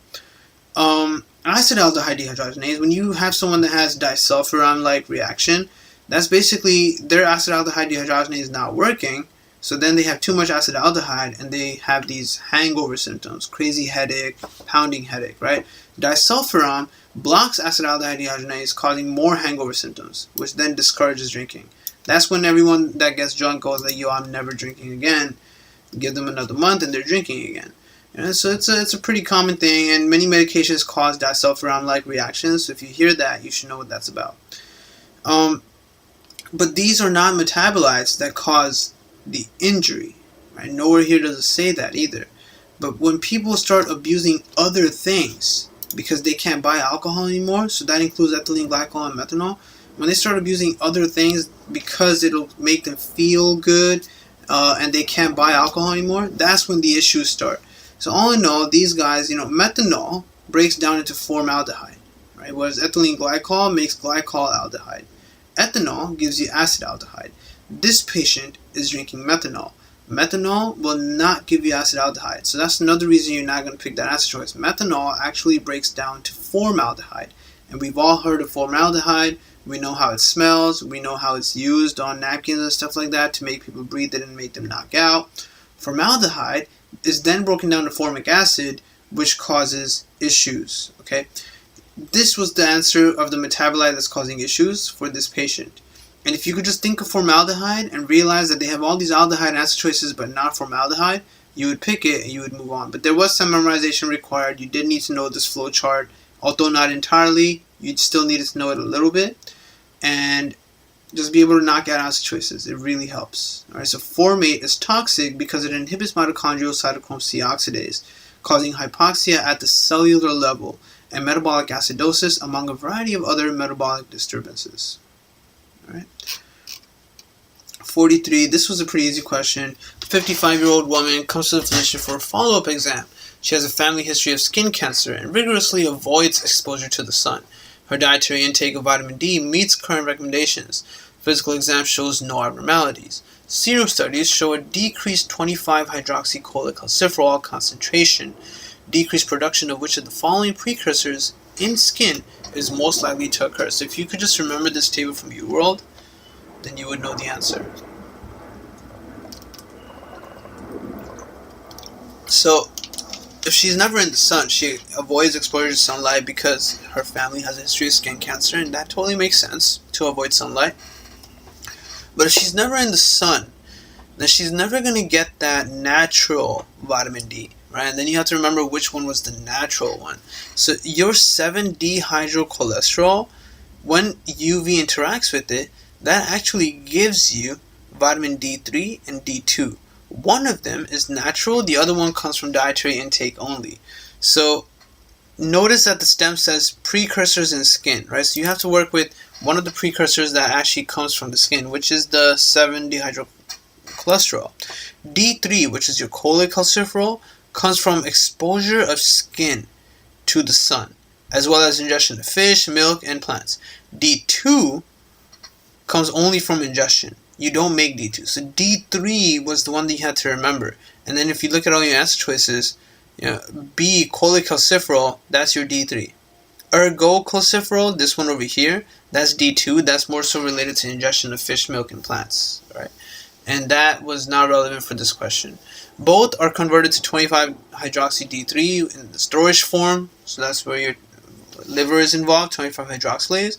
And then 1-alpha-hydroxylase puts the one guy over there, and you have dihydroxyvitamin D, 125. Right? So you have to know this entire flow chart, but also the names, right? D2 is ergo, D3 is cholecalciferol, and the D3 is the one that you make in your skin. That's cholecalciferol right there. So totally a question that you can get wrong because you didn't remember technical things, even though you would know exactly what was happening. I forgot the plaque thing, right? Plaque. Where was the plaque? So 30-year-old multiple sclerosis, shooting pains in her right cheek, sometimes occurs by light touch. Oh, the most likely cause of this new finding is a plaque. Yeah. So basically, they're saying something in her body, inside, something is compressing that nerve. That's what they're talking about. She would actually get surgery to fix this. Why they picked a plaque over anything else, like just basic inflammation, is beyond me. But you just had to understand that this was trigeminal neuralgia, and the thing causing the trigeminal neuralgia is a plaque on one side. Not exactly a cancer per se, but yeah, some kind of lesion, I guess, is what they're really talking about. It's a weird thing to pick, but doesn't matter. It still gets the job done for them, I guess. But yeah, I agree. It is definitely kind of out of place to mention a plaque there.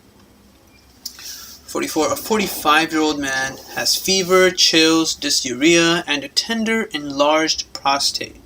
Okay. Which of the following is the most likely causal organism? That's all they're going to tell you. Right? They don't mention anything. This question is just a statistical question about the most likely thing to cause a 45-year-old man to have an enlarged prostate, fever, chills, and dysuria.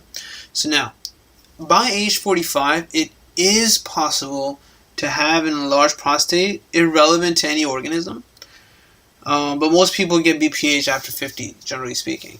However, let's assume that the prostatitis is related to all of what's happening to this patient, right? Prostatitis itself is actually characterized by dysuria, frequency, urgency, low back pain. If it starts to lead to prostatic cancer, that's actually metastasizing.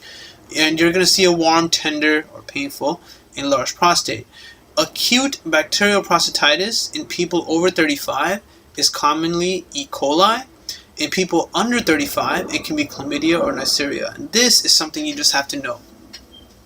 You just need to know it. On page 712, they mention in reproductive, so that's the actual page is 639. When they talk about prostatitis, they tell you that, right? So acute bacterial prostatitis in older men is because of E. coli. In younger men is because of chlamydia or Neisseria, trichomonas and gonorrhea. Chronic prostatitis, either bacterial or non-bacterial, right, is secondary to previous infection, nerve problems, or some kind of chemical irritation, which I don't know what chemical they could be talking about.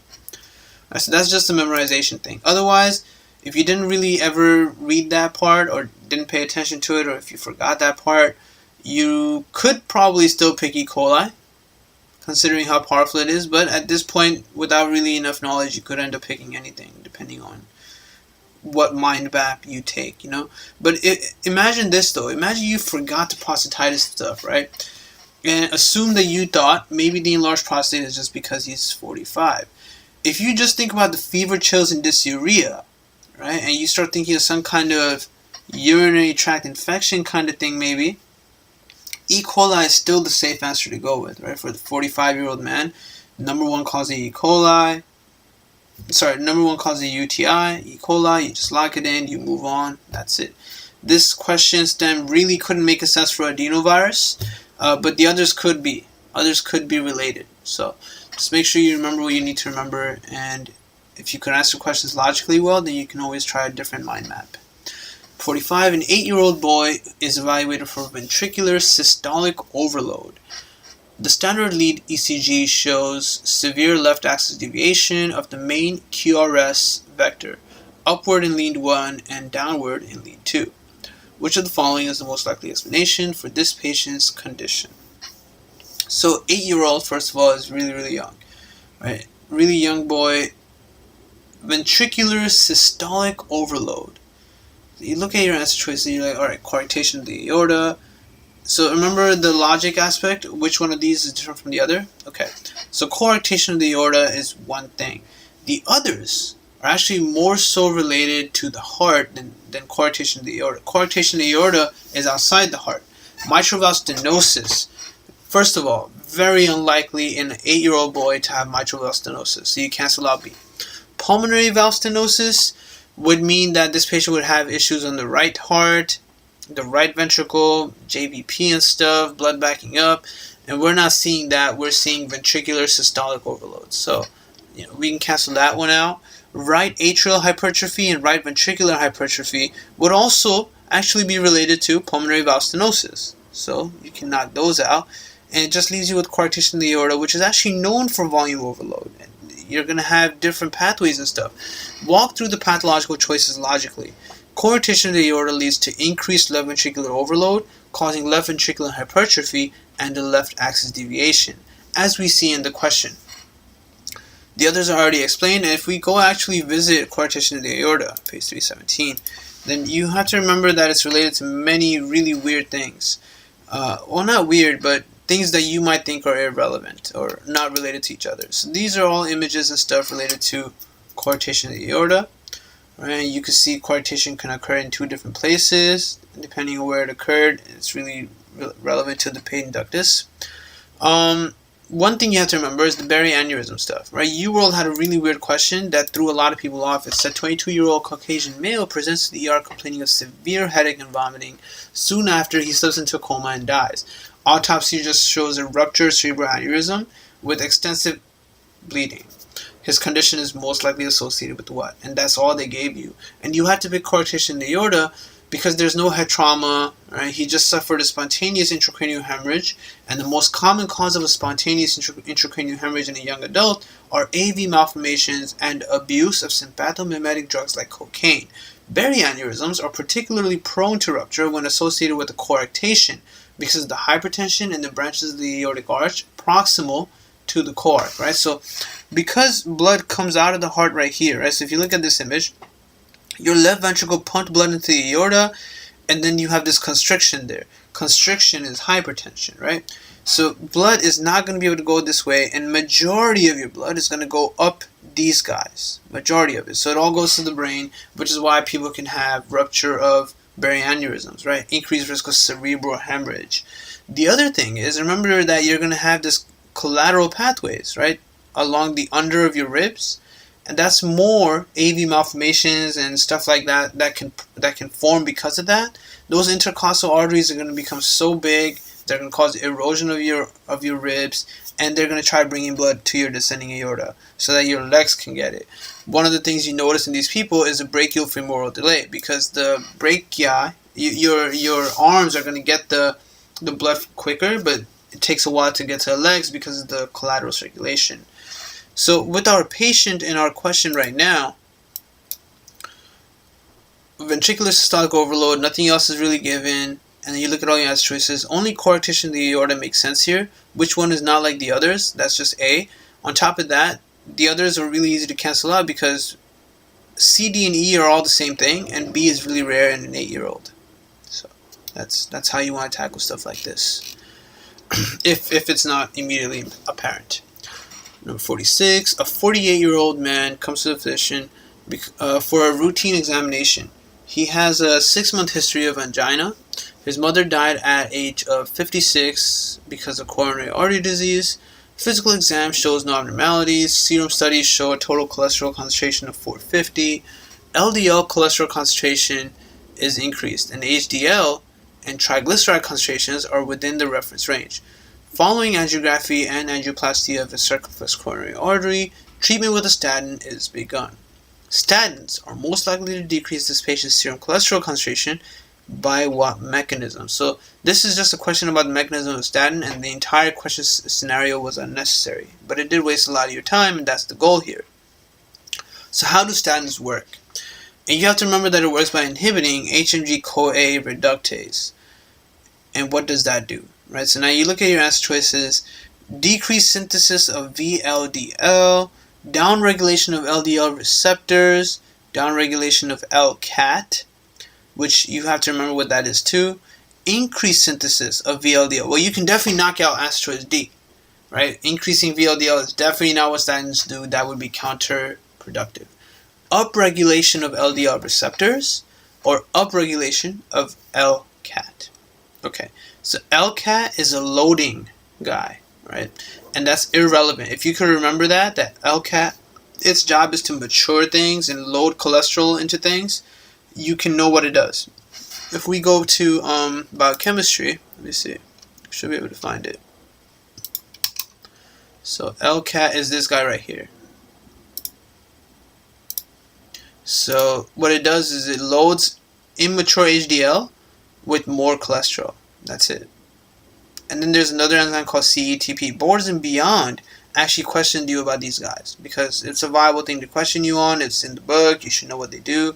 And they're not spoken about much. Alright, so CETP.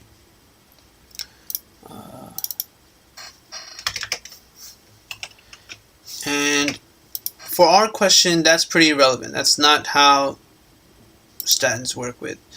And then you don't see anything else. You don't see the HMG-CoA reductase, and now you start getting a little confused. So now you have to start wondering what could actually help lower LDL. That's all you're thinking of. Remember, the mechanism of statin is just to lower LDL, and it helps you increase HDL, but the main goal is to lower LDL. If you look at all your answer choices, A will help lower LDL, B is going to worsen it, so B you cancel out, C is irrelevant, D is going to worsen it, so you cancel that out, and E can help lower LDL. Right, so A and E, now you're just between A and E, you're down to 50-50 chance that you can pick one or the other and move on, and hopefully you picked E. Decreased synthesis of VLDL is not how statins work. Statins don't do that. Statins just inhibit HMG-CoA reductase so you can no longer make mevalonate, and mevalonate is a cholesterol precursor. So we run out of cholesterol, and our liver upregulates LDL receptors to pick back up LDL from the body. That is how statins work. Right? So upregulation of LDL receptors, which is a great thing. Remember, there's also new medications now, which are monoclonal antibodies, and their job is to stop breakdown of LDL receptors. Right? So if we go to page 340, you see them there. I think evolocumab or something. Yeah, evolocumab and alirocumab, these guys. They have the same arrows as statins do. And all they do is they inactivate LDL receptor degradation so that you could have more LDL receptors. But no one helps you make more VLDL or anything like that, or stop you from making VLDL. That's not gonna work, right? So HMG-CoA reductase, right? Upregulation of LDL receptors to increase cholesterol uptake. That's how they work. So good question. Definitely hard because a lot of people might not think about it, but just be logical. Just be very logical with your answer choices. Knock things out that are irrelevant or things that are just going to be against what the question is asking for. 47. During an experiment, an investigator isolates an abnormal elastin with unusual instability from the connective tissues of mice. Analysis of the elastin shows a decreased number of desmosine crosslinks.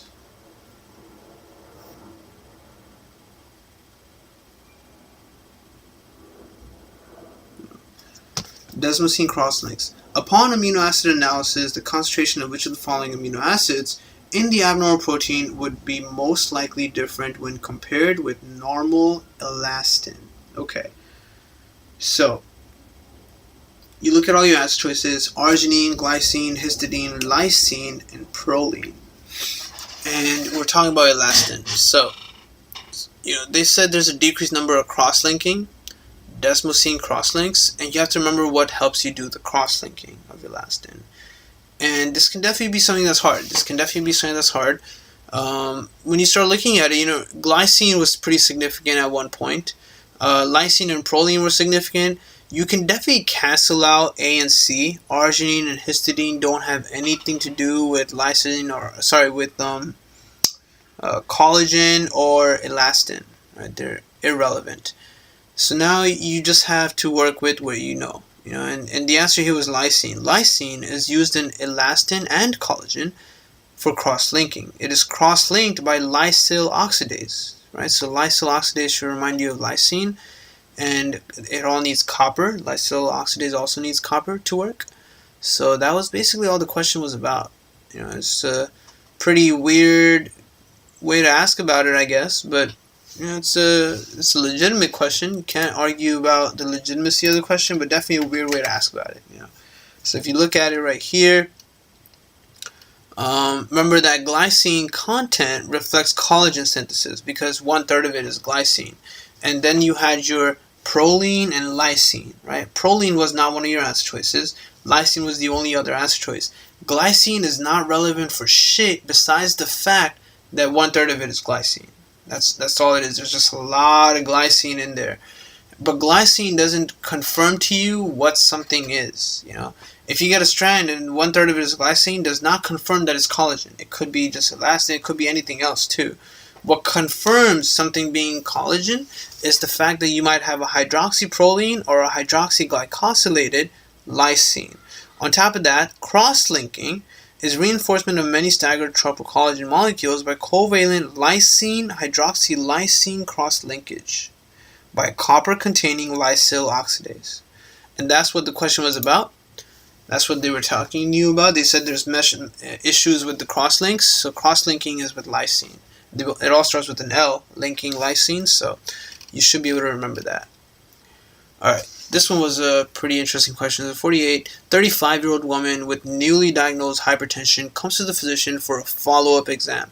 Her blood pressure today is 153/106 in the right upper extremity and 156/104 in the left upper extremity. So it's the same everywhere.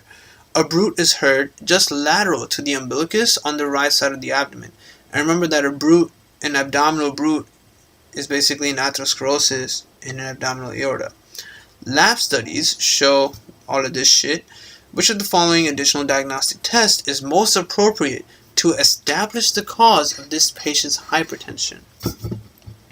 So how would you establish this patient's hypertension? Well, she's 35, right? And she has an abdominal bruit, but it's kind of, lateral to the umbilicus on the right side of the abdomen. The way they pointed it out, when you start looking at your answer choices and you realize nothing is about atherosclerosis, the only other thing you could think of in that area at the umbilical level are your kidneys. And that should remind you of renal vascular disease. And you should think of fibromuscular dysplasia and stuff like that. And you look at your answer choices and you see E and MR angiography of the renal arteries, and you just pick that, right? This patient has the clinical scenario of fibromuscular dysplasia, All right, that's it. It's very unlikely that it was an atherosclerotic plaque. It could be too, but more likely it's fibromuscular dysplasia. She fits the scenario. It's a young woman with hypertension, you know, and that's really all it was. Measurement of aldosterone, meternephrine, well, the meternephrine one, that's for pheochromocytoma, and we didn't get anything in this question for us to think she has pheo. Measurement of urine-free cortisol is related to Cushing, and that's not relevant for this question either. CT scan of adrenal glands. We wouldn't need to look at adrenal glands, definitely not on both sides. This is not related to the adrenal gland. Renin-angiotensin system. Well, if we look at everything, right, so then if we look at the lab values, so lab values based off stenosis decreases blood flow to the glomerulus. The JG apparatus responds by secreting renin, which converts angiotensinogen to angiotensin 1. Angiotensin 1 then becomes angiotensin 2 by ACE in the lungs. Angiotensin 2 raises the blood pressure by contracting arteriolar smooth muscle, increasing total peripheral resistance, and promoting adrenal release of aldosterone, which increases the reabsorption of sodium in the DCT. This can lead to hypokalemia, which is what explains her hypokalemia. Leads to hypertension as well, with increased plasma renin and unilateral atrophy due to low blood flow of the affected kidney. Neither feature is seen in primary hypertension. Right, so this patient has secondary hyperaldosteronism, and it can be either one of these things: atherosclerotic plaque or fibromuscular dysplasia. Right, you're going to hear renal brutes, you're going to lateral to the umbilicus and all that. But none of these answer choices would confirm her thing except for E, an MR angiography of the renal arteries, because she has renal artery stenosis, and that's why she has that brute on one side.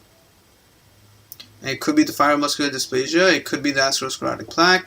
Her scenario of a middle-aged female fits the fibromuscular dysplasia, so we're thinking it's that. We would order an MR angiography of the renal arteries, and we would confirm it.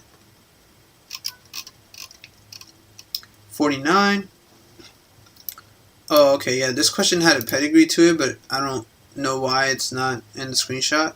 So a 17-year-old girl comes to the emergency department because of a 4-day history of constant headache and vomiting following mild exercise. Today, she developed right-sided weakness and slurred speech. She has no history of major medical illness and takes no medications. Her vital signs are within normal limits. Physical exam shows right-sided hemiparesis. Serum studies show increased concentrations of pyruvate and lactate. Immunohistochemical staining of a muscle biopsy specimen shows a deficiency of NADH dehydrogenase activity. So that's kind of giving away what the answer is here. A pedigree is shown, and I don't have the pedigree. The patient is indicated by the arrow.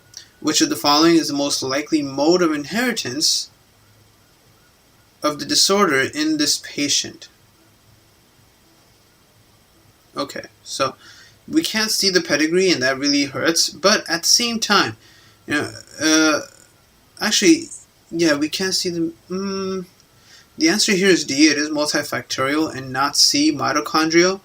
Without the pedigree, it's hard for me to do it, and I don't really have the pedigree. But I do know that the answer is D. Right, so we cannot see the pedigree, but apparently it had an unaffected male born to an affected mother, which really threw off many people, and that is messed up. Regardless, they clearly describe Millis here, especially with the NADH dehydrogenase, right, being part of the mitochondrial system. Wait, hold on, wait. Was this supposed to be... Let me just check this real quick. Was this supposed to be mitochondrial or multifactorial? Because I'm pretty sure this was... Let me see real quick. Yeah, this is... My bad. This one is mitochondrial. I don't know why I put D up here. Yeah, this is mitochondrial.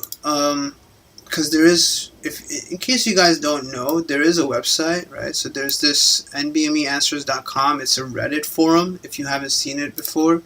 This Reddit forum has the correct answer for all the questions, but they don't really have the question. Like, they only write out, like, a small part of the question, because they don't want to have copyright infringement. And then people can talk. Right, so if you look like people are just discussing things, it's not very populated, but people still use it a lot because it helps. So anyway, the answer for this one was mitochondrial. I don't know why I put D here. Mitochondrial, and then the only way you would know that this was mitochondrial was because two things. One, they really described millus a lot. I mean, they have the lactate, which is the L in millus, right? They described, what was the other stuff? Right-sided hemiparesis, concentrated pyruvate and lactate. Oh, and then the muscle biopsy. That's also a millus thing. The muscle biopsy showing you something. Remember when we go to, let me see, where they talk about genetics and they talk about the millus stuff, they have them. Oh, they don't have it. I have it there. I put this muscle biopsy here, right? This muscle biopsy is from mitochondria under Gomori trichrome stain, and you can use the stains to look at many things. But muscle biopsies in a genetics question is generally for looking at ragged red fibers, right? Muscle biopsy. They do have it in first aid, but not the actual biopsy, right? So ragged red fibers is what they're really trying to get at there. It was all millus and this and that.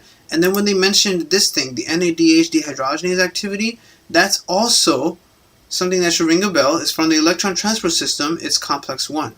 That's NADH dehydrogenase. Right, so all of that together, you would pick mitochondrial, you would move on. The only thing was, having the pedigree made this question even worse. I don't have the pedigree, but people on that forum were discussing that there was an unaffected male born to an affected mother, and that's not really possible, you know. So whatever they're trying to do with that pedigree would really throw you off, and you could pick the wrong answer at that point. But if you don't look at the pedigree at all, then this question very evidently sounds like a mitochondrial inheritance, and then you're done with that. Number 50, a 10-year-old girl is brought to the physician by her mother for a well-child examination. She has not yet had a menstrual period. She is at the 50th percentile for height and weight. Physical exam shows absence of breast bud development and no pubic or axillary hair. So I hate questions on the Tanner stages. They're usually really annoying. Everyone grows up differently, like, chill out. The mother asks how she will know when her daughter begins puberty. It is most appropriate for the physician to tell the mother that the first objective sign of puberty will be which of the following. So, this was a slightly easier Tanner stage question. Sometimes it can get really retarded. This was A. Right? This is very, as soon as you start noticing breast bud development in a female, you know that she's reaching puberty. The same page explicitly explains that the earliest detectable secondary sexual characteristic is breast bud development in girls and testicular enlargement in boys, which is very easy to remember. So page 694. Let me see. Yeah, Tanner stages, 623. Tanner stages of sexual development. They tell you here, Tanner stages assign independently to genitalia, pubic hair, and breast. A person can have Tanner stage 2 genitalia, Tanner stage 3 pubic hair, and so on. Earliest detectable secondary sexual characteristic is breast bud development in girls and testicular enlargement in boys. Okay, and that's all starting from stage 2, which is 8 to 11.5. Right, testicular enlargement, breast bud forms. Right, this is the larky. Then by 11.5 to 13, you start getting more coarsening of the pubic hair, and your penis size starts growing, breast enlarges, the mound starts forming, and so on, and then that's it. All right. So that's a pretty annoying topic of Tanner stages. I really don't like it. I don't like questions on Tanner stages either, but this one wasn't so bad. All right. So we're done with block 3. In the next stream, I'll continue on. I'll go into block 4 and do the first part of block 4. So I'll do that in like 10 minutes. I'll be right back. Thank you for joining.